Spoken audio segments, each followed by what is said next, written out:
Hey guys, George at SoundTraxx here. This week I'm really excited to bring you a brand new announcement from SoundTraxx. We're adding into our Blunami product line.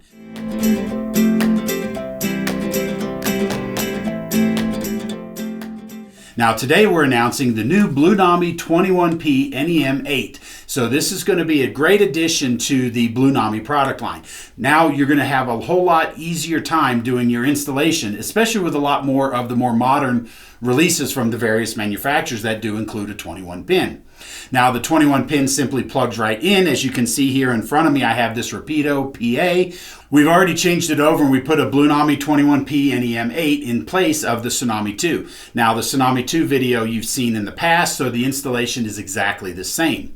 But what this does is this also now gives you the added benefit of the Bluetooth interface, so that now not only can you use your DCC system to run your trains, but you can also now access all of the functions, settings, CVs, and operation through the intuitive app on your smart device.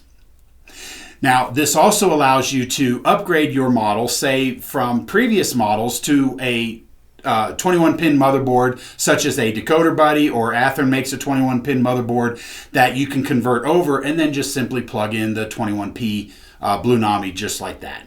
So guys, we're really excited about these. They're not quite available yet, but you can see here the list of the part numbers and the various flavors that they're going to come in, as well as the prices. And so be sure to check your retailer and pre-order those with your retailer today.